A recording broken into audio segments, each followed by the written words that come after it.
The cross between real estate and dating is a fixer-upper, we'll take it. You can't afford the ones that are good. Like we can, terrible plumbing, I can afford. I don't know how to fix plumbing, but I'll try. Hi, I'm Erin Tracy, and I have a crush on creative people. I'm here with Debra DiGiovanni, and she is one of my favorite stand-up comics, oh my gosh, of all time. I'm so excited to chat with you today. You're in Canada. I am in Canada. I was just saying that I got a last-minute gig in Toronto, which is my hometown, and I'm so grateful. But I literally confirmed on the Monday, and I had to fly on the Thursday morning. So it was just like, oh God, yeah. So I had to do laundry and pack and and find an Airbnb and everything. So I'm still in quarantine. Today is my last official day of quarantine. So how's it been in quarantine? What have you been doing? Well, you know what? I read a book just because I'm so alone. Like that was just like, I can't spend my day on social media. I mean, I can't. The first 2 days, you check on your phone and it says how much, I mean, it was like 13 hours on social. I was like, no, I can't do this. So then I was like, okay, instead of like at night, so I'm reading at night and it's lovely. I think I cut down now. I'm only at like 8 hours. Oh, goodness. Oh, yikes. It's TikTok. It's TikTok that gets me. Anytime I go on there, it's like that. It's like I go on just to watch. I'm like, I'm not Don't going to break the seal. I can't, because then it's 2 hours pass and I look up and I'm older and our lives are passing us by. But that's the thing with TikTok. It's such a time suck. Like you don't even realize it. And then there's cats and cooking and boys dancing and you're like, oh, and then it's literally 3 hours later. So well, and then after that time, then I get obsessed and I'm like, oh, I'm gonna bake those cookies and and like I did that the first time I went on TikTok. I learned the dance and I baked the cookies and then it was a whole day. Like, yes. And there goes Tuesday. Okay, so something I love that you made is Debra's fake boyfriend Fridays. I want to try and do on that.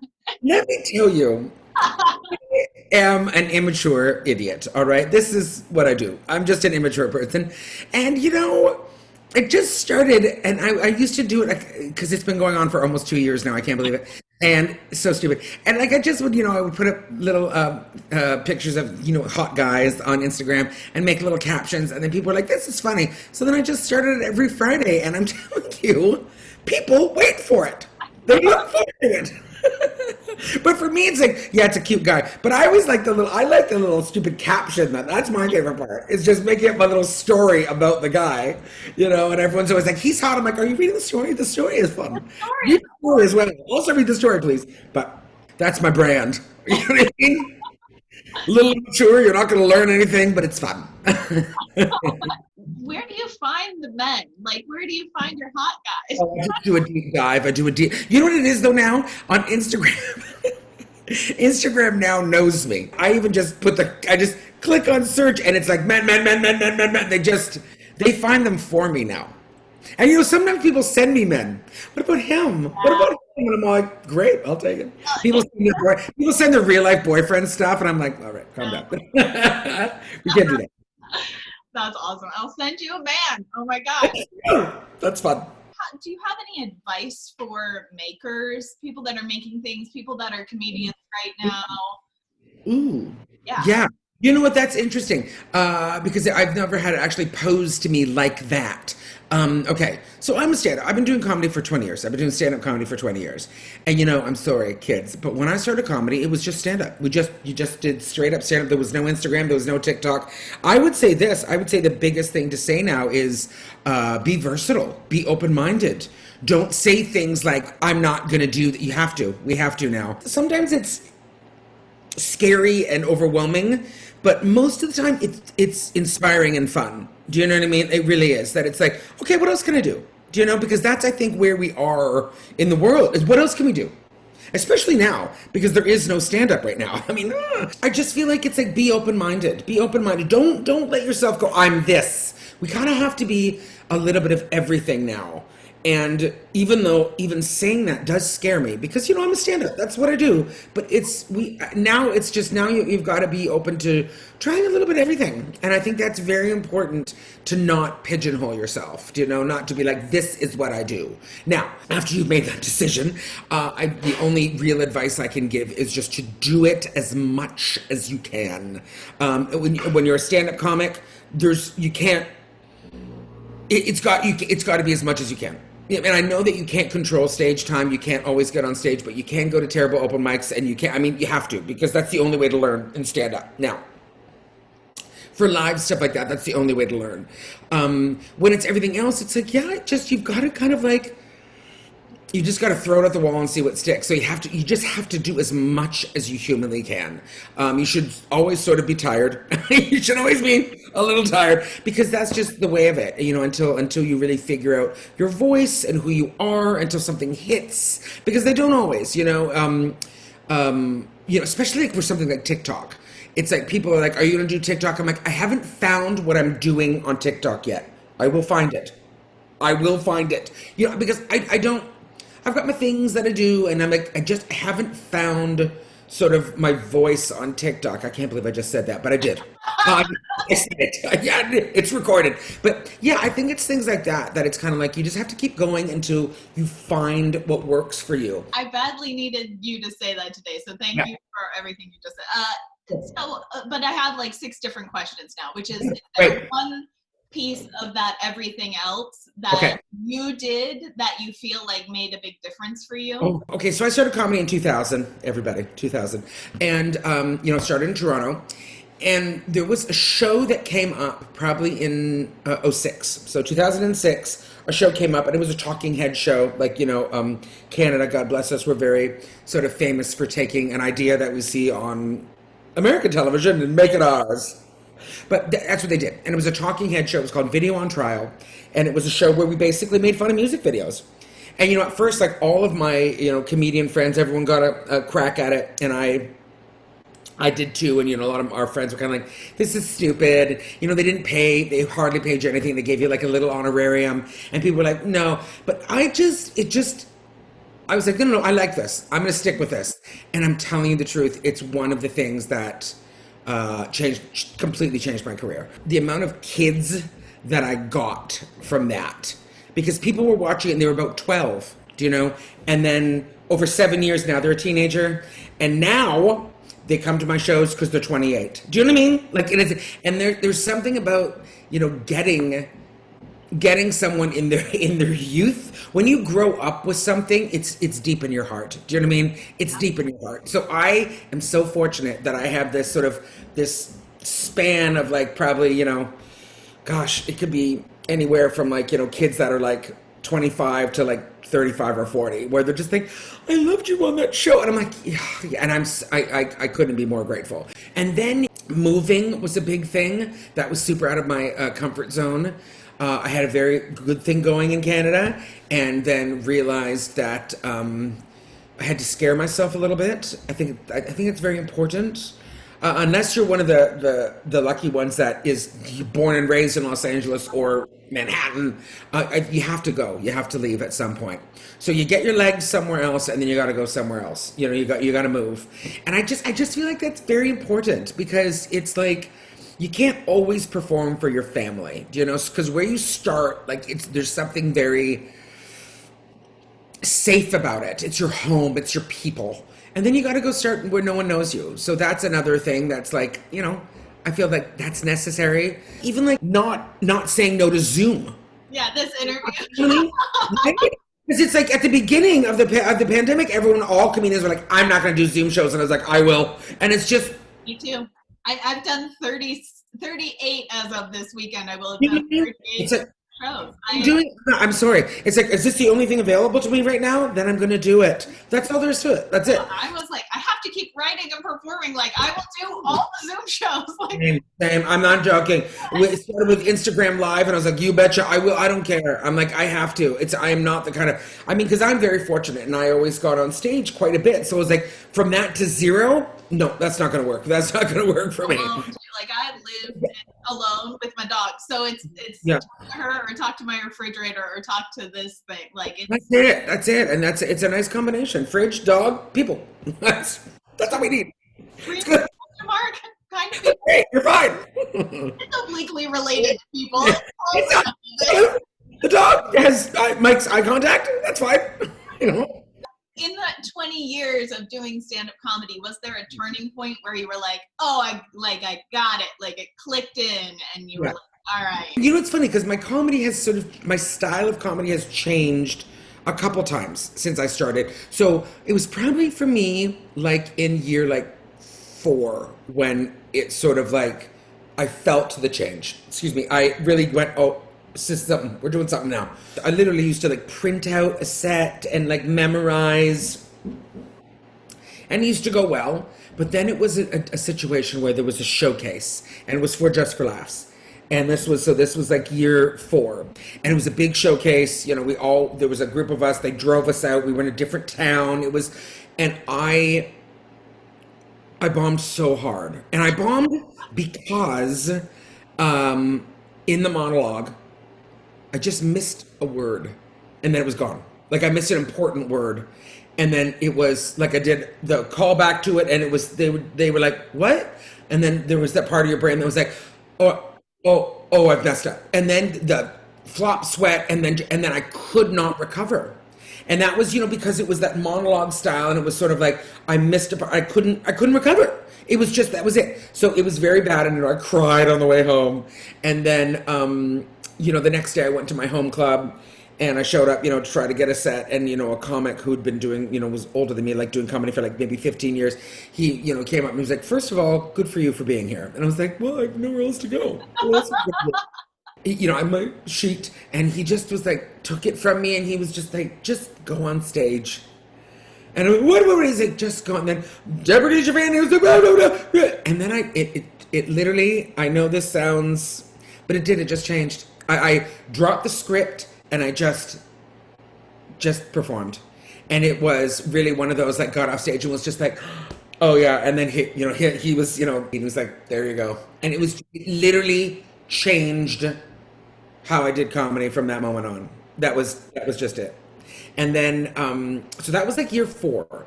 And then I moved to LA in 14. Okay. So then there was just a little of me that was like, I'm going to shake it up and I'm going to write some new stuff. I'm going to see what happens, you know, and I'm telling you, I'm a different comic, for like, and I know this because like when I do come home to Canada, I think they're expecting the hits kind of.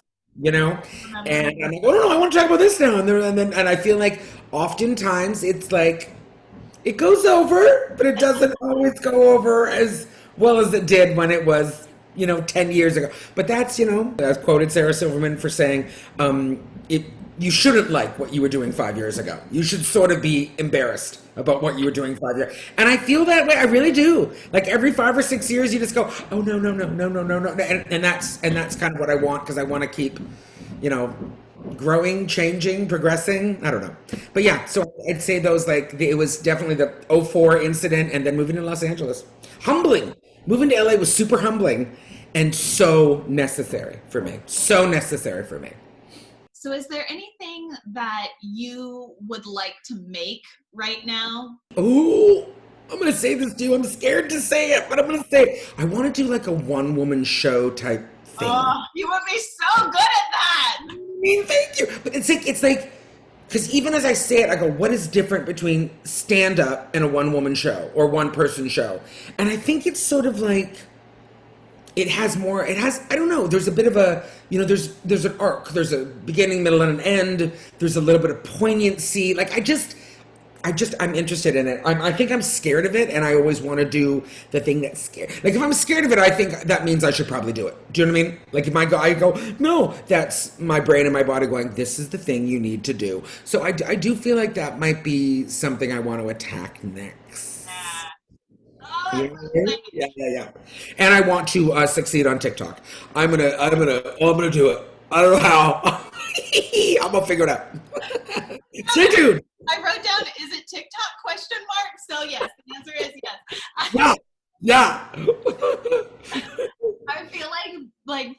right now for so many of my friends doing comedy. They're like, it's like they're moving to LA. They're like, one day I'm gonna do it. One day I'm gonna get it. I'm gonna get it. I'm gonna get one of them is gonna go viral. You wait and see. Yeah, I get it. Okay, so what about, is there something you wish someone else would make?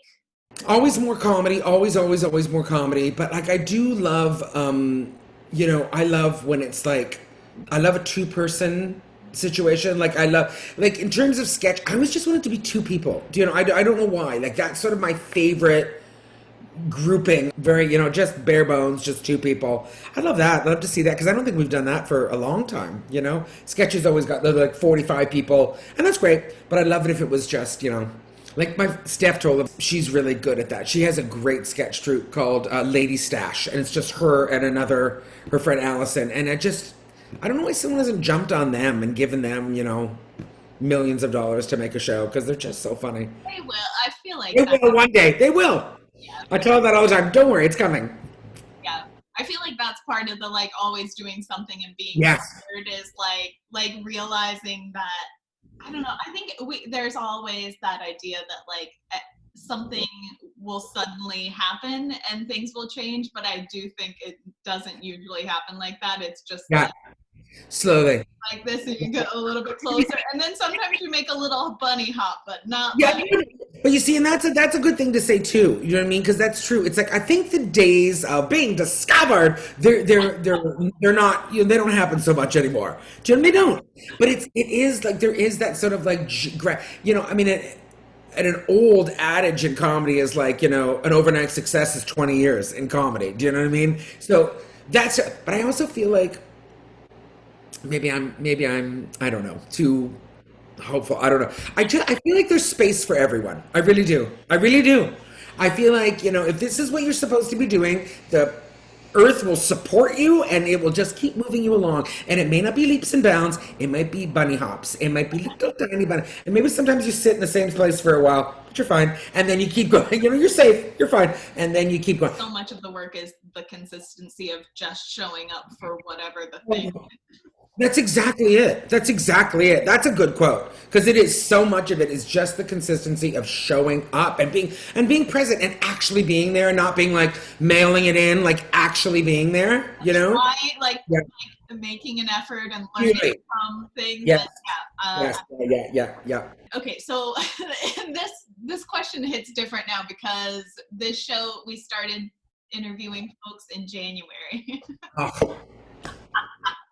And then the world ended in March. Yeah. But if you could lead a revolution, what would it be called? Now it feels like. God. You know what it would be? Okay, we'll have to think of a name. For me, it would be like women over the age of 40. That's their revolution. Like that's it. It's like we're still here revolution.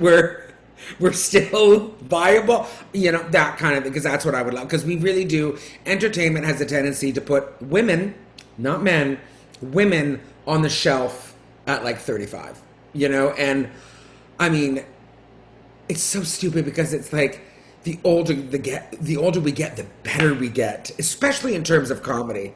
Like just the better we get. It's like, what do you? It's like it's such a terrible time to take it away from people. It's like, no, that's when people are just getting ripe. You know what I mean? It's like, so that's what I wish. I wish it could be like, plus 40 revolution of, I mean, we go to bed at a reasonable hour. Don't get me wrong. Like the revolution, it stops at 10. It stops at 10 p.m.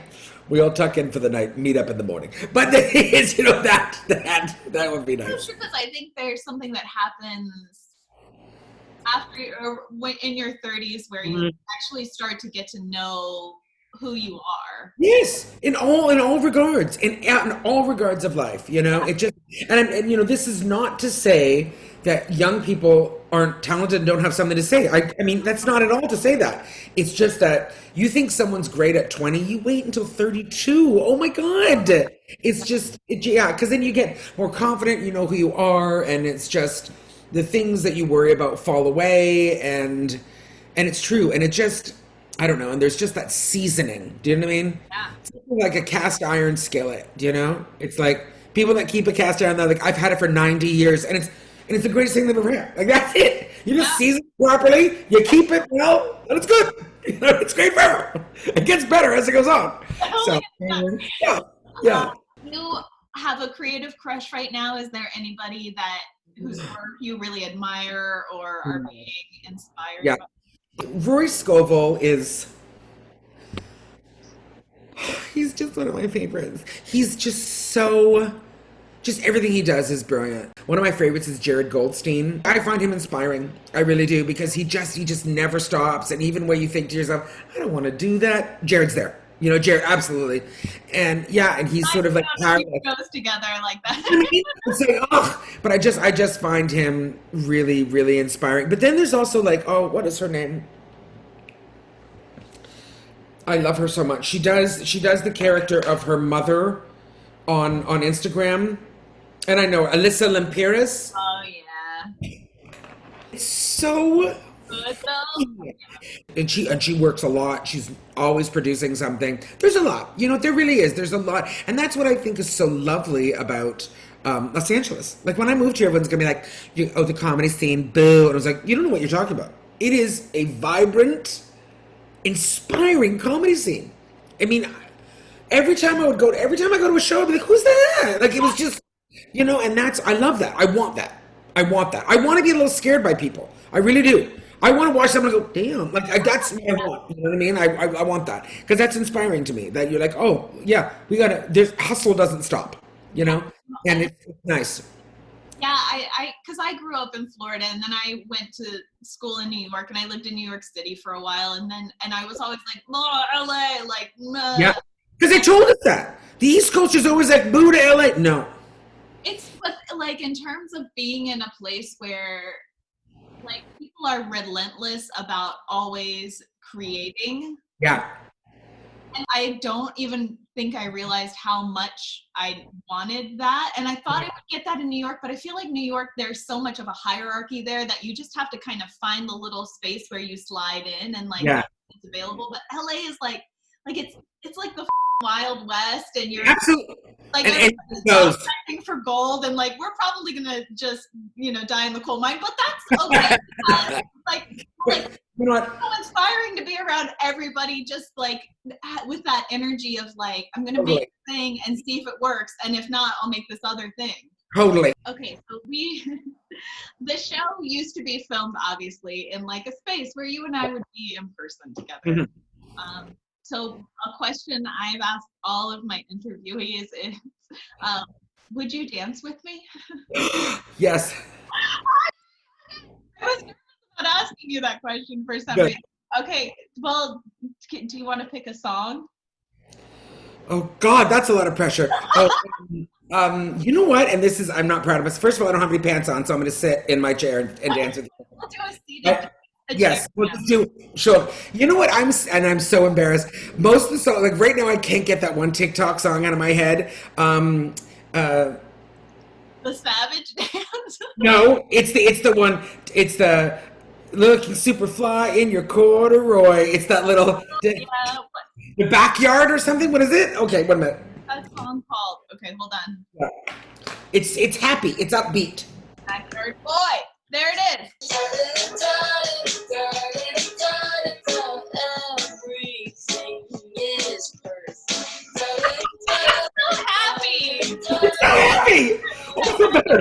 I feel like that's, like if I could pick a song for you that you did. Isn't that it? It's so happy. It's so upbeat, a little immature, a lot of fun. Oh, that was fun. Thank you. I needed that. Yeah, I think I needed that today. It's like I have a dance. I like studied dance and did dance stuff for a long time, and I was like, okay, my goal for this show is that all my guests will also dance. Yes, I owe you a real life dance. We'll dance in real life at some point. Love a real life dance. Love Yeah. it. I think the only other thing is, what do you hope for in terms of how this time will shape comedy? The world. Okay. Well, now I feel like the world that we're in right now. I feel like, and I mean this, and I really don't mean this to sound as harsh as it's going to come out. Let me explain. I feel like the people that aren't in it for the right reasons will fall away. And I feel like that's kind of a good thing. Do you know what I mean? Because it's like, as we've been saying, like this is, comedy is very precious to those that really want it. It's very precious to us. And it's not for the faint of heart. It's not for anyone that wants to be famous. Get out of here. You know what I mean? Those are the people to avoid, because it's not about that. It's like we all want to work. We want to work with people we like. We want to do good work. We want to be proud of our work. And I feel like this is a bit of a thinning of the herd, if you will. Also, too, I feel like gratitude is on the rise, which is wonderful, because gratitude changes everything. Everything. It fixes everything. Sad, mad, weird, upset. You just get grateful, and it changes everything. Your mind, your heart, your whole thing. And I feel like I hope that gratitude for like comedy coming back, and like all of us going how much, because who I don't think any of us has guessed that comedy would be the thing that was taken. You know what I mean? I'm so grateful every day that I get to do what I love for a living. I'm so grateful every day. And I just hope that people are really, comics are really having that moment of like, this is what we get to, like, people that, when you meet a comic that's like just venom, you know what I mean? It's just like, so how we get to, we're doing comedy, and I just hope that just turns everyone, you know what I mean? I just hope everyone realizes how fortunate we are that we get people to listen to us. I just hope everyone just realizes how much they love comedy, and it's just a whole rebirth of love for comedy. That makes me have just one last question. Do you have like a goal in mind, or an idea, or like something that you feel like this Yeah. important enough that I can come back to this in those low times? Yes, absolutely. That's an excellent question. And I would say this, getting goosebumps. I'm all right. Everything's fine. I'm taking it back. Woo! When I have moments where I go, what am I doing? I'm screaming on stage like a weirdo. What am I doing? You know what, honestly, and this is, I don't care if people think this sounds cheesy or what. It's true. I often get I just get a note from someone. Someone DMs me, someone says something to me, and they just say something about, thank you for making me laugh. And it's just, you have those moments where you go, no. Yeah. And even though sometimes I go, I'm unmarried. I still don't, know what I'm doing next month. My life is a little, but it feels like I still have purpose, because I think everyone wants to have purpose. I think that's one of the things in the world that we want. You want to feel purposeful. I do, for sure. And it's just little moments like that I go, oh, no. Even though it might just be comedy, it's not. It's important. I made someone laugh that was having a shitty day. Someone was, I don't know, I spoke into someone's heart. Do you know what I mean? Like I just did. A girl that says, I don't feel like I look the way everyone else does, and then watches me and then goes and says, look at this woman doing what she wants. I know it's all, but it's true. It's true. And I'm so grateful. And those are the things that I go, oh, no. This is why I'm doing it. This is why I'm doing it. I love comedy. I love silly. I want to make people laugh. But I also want, I don't know, like if I could really, really, as I go forward, I hope that it's, I just hope it's purposeful. I hope that what I get to do is, maybe just maybe make one person go, hey, my life isn't so bad. You know what I mean? Like, even as I say it, I'm embarrassed, but I don't care. That's honestly how I feel. Do you know what I mean? Listen, earnestness is, I'm grateful for your earnestness. Thank you. Good. Me, and I can't help it. So good. Yeah. I'm a big crier. Love to get emotional. So that's my fave. I love it. Well, thank you so much. I can't express. I think it's so fun. It's such a delight. Seriously. I'm beyond grateful. So thank you so much for spending this time with me. Pleasure. Pleasure's all mine. We'll do it again when we can. My guest has been Debra DiGiovanni, and I'm so grateful. All right. Thank you so much. Bye. Bye. Thank you for watching this episode of Creative Crush with Erin Tracy. Take a moment in the comments and tell us who you have a creative crush on. Also, like, subscribe, hit the little bell thing so you know when new episodes are out, and follow us on all the social media channels because we post cool things there too.